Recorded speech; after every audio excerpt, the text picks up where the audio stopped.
Hey guys, and welcome to Film Artsy, your number one source for all things films and movies. My name is Elijah, and I'm here today with Cole, and we literally just got done watching Avengers Endgame, and we have some awesome reactions we wanted to share with you guys, along with an overall review of this movie. It has been a wild night, of course, but we're really excited.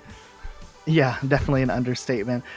So what we decided to do is we are going to spend the first half or so of this video doing non-spoiler discussion, and then the second half of this video, or maybe a little bit longer, will be dedicated to some spoiler talk. So if you haven't seen the movie yet, feel free to stick around with us. We'll give you a pretty big spoiler warning before we get into the spoiler territory.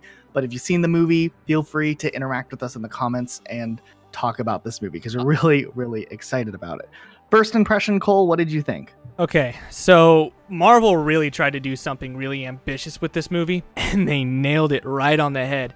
This is the movie we've all been waiting for 10 years. This is what 10 years of movie making leads up to, and if you haven't seen it or not planning to see it, change your mind on that real quick, because this movie is one that you're going to have to see to believe, in a sense.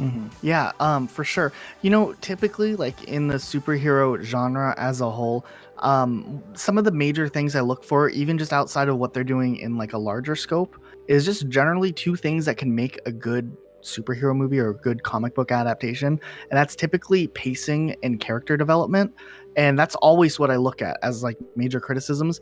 And this movie really fulfills both in the pacing side of things. It doesn't get too crazy too quickly or take too long. And the character development alone in this movie is fantastic, from where it goes from the beginning of the film to the end. But then if you kind of widen that to the overall cinematic universe, there's just some amazing character arches that not only conclude but also kind of start to build up for certain characters as well, and it's really, really interesting. There's also a lot of like tropes and Easter eggs that are just thrown at you, like here's an attaboy, you're watching the movie, you're paying attention, and that's really something cool. Yeah, I have that as like one of the main things, is that the fan service is really amazing.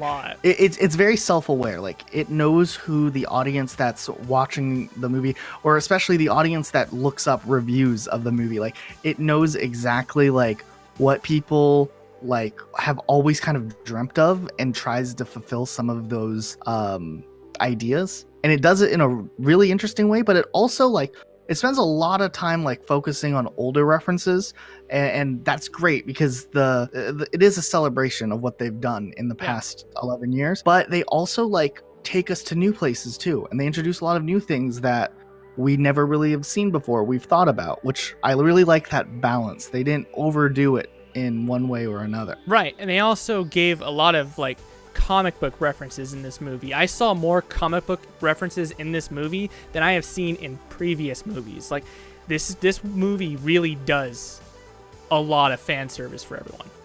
Yeah, I really like there were some pretty big comic book references, and they're like not the one, like even if you're not a major comic reader, like just the ones that you've heard about, or like you've like seen people debate about online, like they just make little nods to them, and it's pretty clever. Yeah. But overall, like this movie does a lot at focusing us back to, you know, a core storytelling element that we really appreciated, and we really like how they kind of developed it and culminated it into something bigger than we've ever seen out of the MCU. I mean, it's bigger than Infinity War, and we thought Infinity War at the time was like the biggest thing we ever could have imagined. Yeah, I thought Infinity War was my favorite movie, but now this game takes it by far. Infinity War used to be my favorite Marvel movie, and now Endgame is definitely my favorite Marvel movie. I mean, that's kind of funny. Absolutely. Usually the last movie in a franchise is the worst movie, but they proved us wrong here.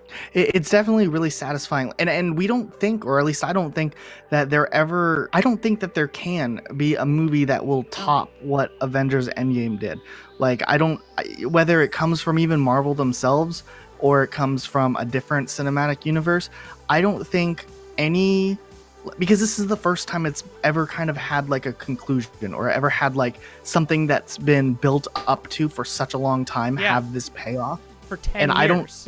I don't think even like down the road, like I'm sure the Marvel Cinematic Universe will have some awesome moments and have some really cool storytelling, but like this is the one that everyone's going to remember. This is like the Empire Strikes Back of the Marvel Cinematic Universe. This is the one that like changes everything. To top, that is for sure. It is going to be extremely hard to top. Yeah, absolutely. And you know, I saw Iron Man in theaters when I was like 13 years old. So just kind of like my whole teenage years kind of were surrounded by the MCU. So it definitely felt like this really satisfying conclusion that you don't see a lot of times in storytelling. So we really did like what they did with that. I'm also happy that they convinced Chris Evans to do his role as Captain America again for the last movie, or because his contract's up, but he actually give him one more sign-on movie. So it'll be interesting to see if they decide to do more with that in the future. Yeah, it would. But let's go ahead and shift gears into some spoilery territory. I'm probably gonna put something on the screen. Spoiler alert! If you haven't seen the movie, guys, go see it and then come back and watch this. Okay, so we obviously can't talk about all of the things that happen in this movie, but what is like one thing that like you're dying to talk about, like from spoiler wise? A lot of our theories that we have crafted on this channel came true. Oh yeah, we were really accurate. I don't think we made any too far stretching theories that didn't end up actually happening. We made one. Which one? I honestly didn't like. I didn't think it was going to happen, but we thought that Ultron was going to be in this movie. Oh, really? Yeah. Oh, I didn't catch that. I didn't know about that theory. Interesting. Yeah, we thought Ultron was going to be in it because in the trailer, Barton's looking at a red light, and most people thought that red light was Ultron, and there was also a voice at the end that we now know is Tony's, where it says, "But not us." But it was it was distorted and it sounded robotic. Everyone thought that was Ultron. I think it was just the Russo brothers up to their old tricks, making us try and think. Yeah, they did a couple of misdirects, didn't they? For sure. They did a lot, especially with misdirects. The poster of like who the main cast was. Like some of those people weren't even really in the movie.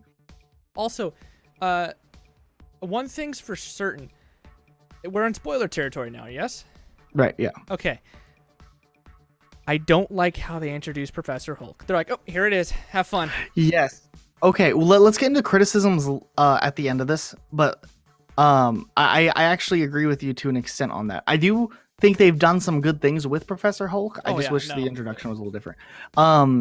That's a spoiler. Professor Hulk is in the movie. So yeah, of course. First thing, though, that like really I loved was the prologue with Hawkeye. Just because it took us like right back to that moment where Infinity War ended, right?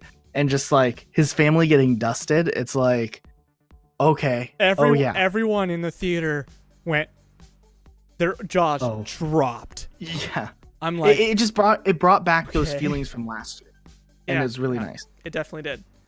It did. It basically made us realize, oh, this is why he turns into Ronin. Yeah. Absolutely. Like, and I was really really it was just worried. His daughter, but no, it's all of his family. Yeah. I was really worried with the pacing early on. Because like literally like what happens, and then all of a sudden they're like, okay, let's go kill Thanos. And then they kill Thanos. You know what I mean? Yeah.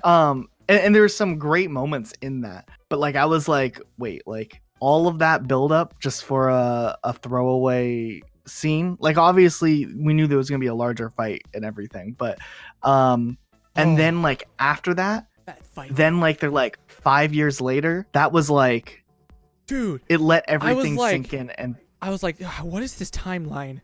Scott Lang's daughter is how old now? Yeah.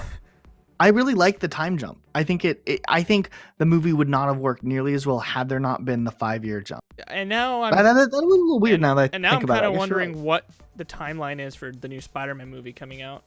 Because I do hope they stick with the 5-year gap, because I think that it let a lot of those emotions sink in, and we got to see characters develop. Like we said, the character development from just beginning to end was huge. What did you think of the very beginning where we see Thanos as a farmer and then not fight back? That was like I said, I was like, the pacing's a little weird early on, and it ended up being satisfying, but I was not expecting to see Thanos like in a t-shirt just chilling. How about the gore in this movie? It was pretty intense, especially like the Ronin scene. Yeah, for a PG-13 movie. And one thing I predicted, and I'm very sad that I predicted, was Black Widow not being in the movie anymore after she sacrificed herself for the Soul Stone. Do we think this is permanent? No, it's permanent. So once you sacrifice yourself for the Soul Stone, you're trading your soul for the Soul Stone. So in order for you not to, you'd have to destroy the Soul Stone or somehow trade your life for another life. It's confusing. So that means Gamora technically is out of the Soul Stone. I don't know. Well, but it's pre-Gamora, right? Pre-Soul Stone Gamora. Okay. So now I don't know. Now that they're doing alternate timeline stuff, it's gonna get confusing really quickly. Yeah, we'll have to see some theories and kind of pinpoint the script. I don't want to make any major claims until we kind of get a chance to like think about the movie a bit. And now I got to see it a second time. Yeah. But now I'm curious about how that could all work.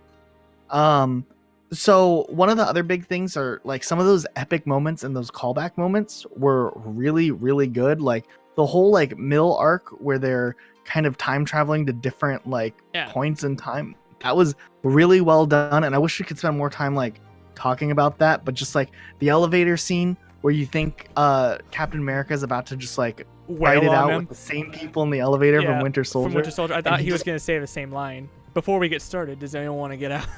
Right. And instead he pulls the Hail Hydra and makes that reference to the comics that was really cool. And then and then of course that final I forgot about that. I forgot he did that in the comics, the Hail Hydra thing. And everyone was outraged. It was like a little nod to that. And then of course like the epic battle at the end, we can't spend the whole video talking about it, but they did some really, really amazing things with that. Like the scope of that. For hours talking about the scope of that battle was just so huge.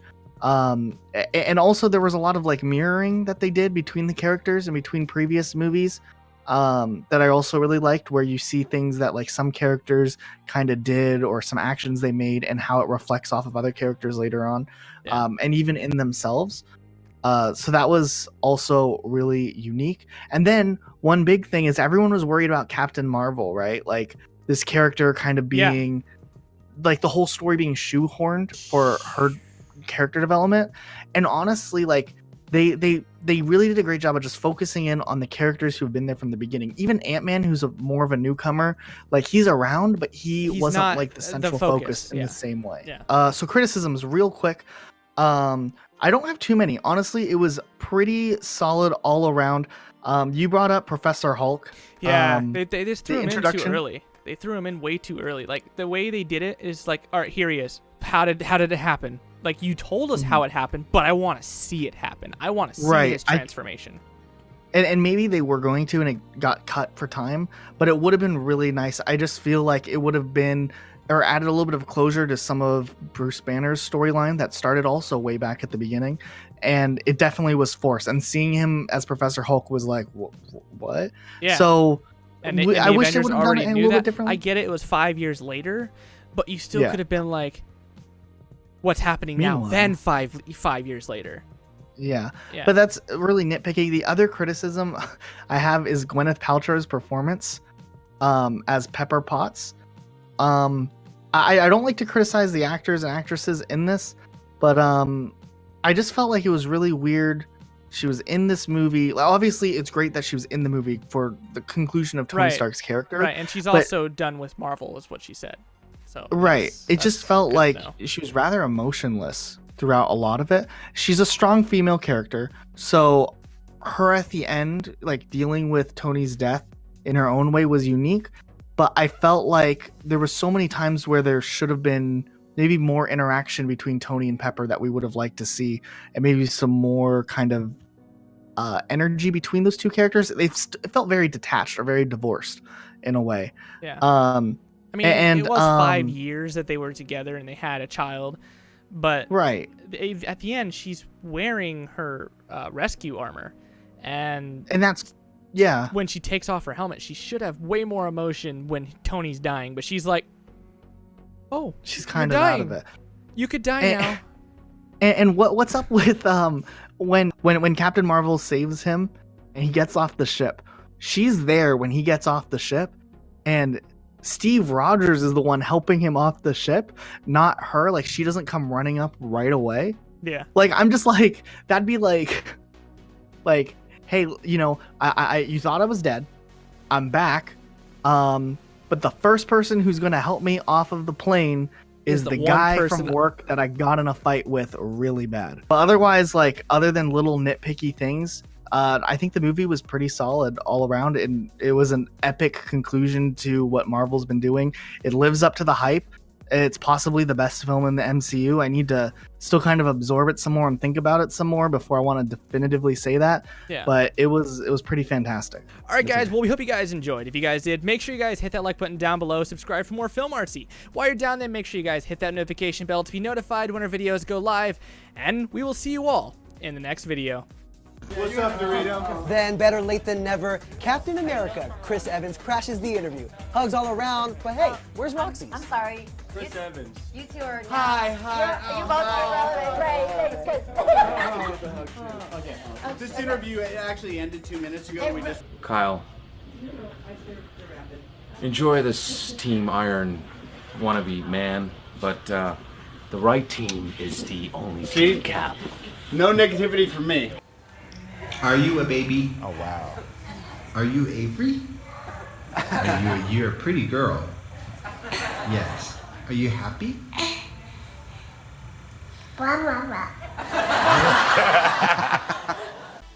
Hey guys, we hope you guys enjoyed the video. If you guys did, make sure you guys hit the like button down below and subscribe for more Film Artsy. If you guys want to showcase your talent to the world, Film Artsy is the best place for you guys to do it. Please submit your videos to filmartsyofficial@gmail.com, or you guys can click the link in the description. We really want to see what kind of talent you guys can provide. So let us know, send us an email, and we'll check out your videos, and we'll see you all in the next video.